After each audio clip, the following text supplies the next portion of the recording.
warahmatullahi wabarakatuh. Perkenalkan, nama saya Isti Monika Utami dari Prodi Teknologi Laboratorium Medis kelas 1B. Baiklah, di video kali ini saya akan menjelaskan 22 materi instrumen. Yang pertama ada mikroskop.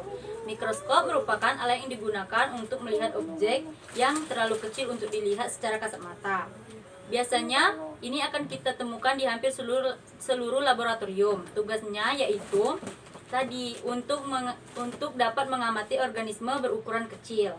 Yang kedua, alat phlebotomi, teknik pengambilan darah vena. Alat dan bahan alatnya: tali pembendung, spuit, kapas kering, plester, APD lengkap, dan bahannya alkohol 70%.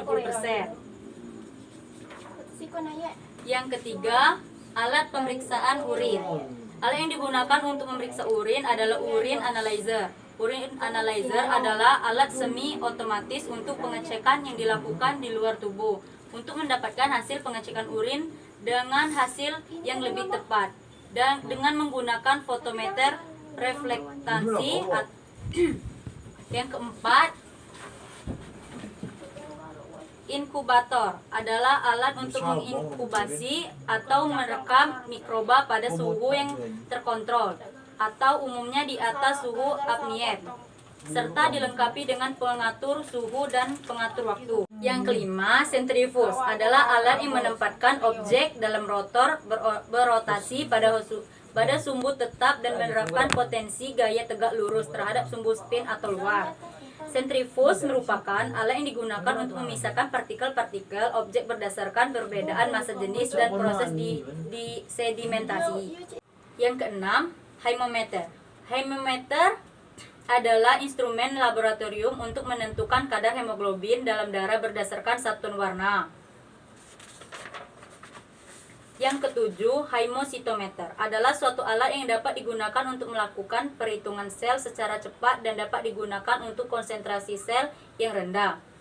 Hemositometer pada mulanya diperuntukkan untuk menghitung sel darah yang ditemukan oleh Louis Charles Melases.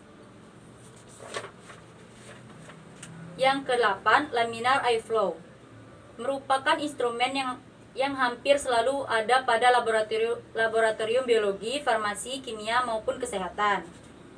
Yang ke-9, autoclave adalah alat pemanas tertutup yang digunakan untuk mensterilisasi suatu benda menggunakan uap bersuhu dan bertekanan tinggi, yaitu 121 derajat Celcius selama kurang lebih 15 menit.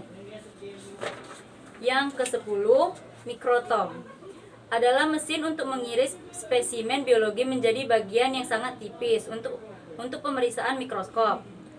Yang ke-11,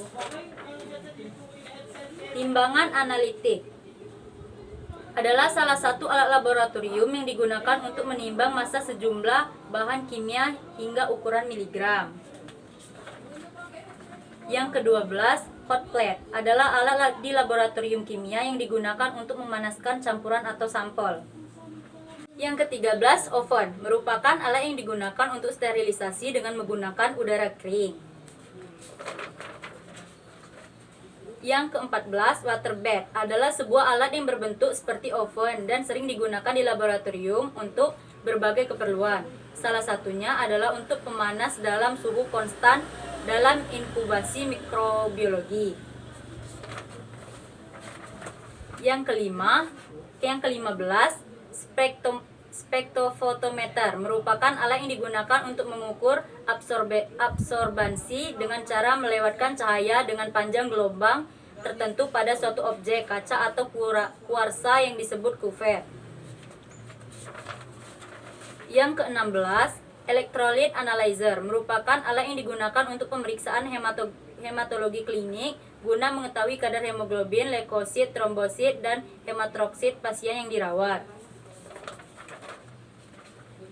Yang ke-17, alat imunologi adalah alat yang digunakan untuk mengetahui kadar zat pertahanan tubuh atau sistem imun seseorang. 18, alat ELISA atau penetapan kadar imunosorben atau enzim merupakan uji serologis yang umumnya digunakan di berbagai laboratorium imunologi. 19. Elektroforesis merupakan suatu metode pemisah yang memanfaatkan medan listrik yang dihasilkan dari elektroda untuk memisahkan senyawa-senyawa yang memiliki muatan berupa kation atau anion. 20. Instrumen PCR adalah mesin yang menguatkan dan mendeteksi DNA. 21.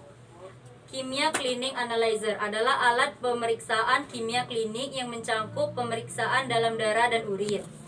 22.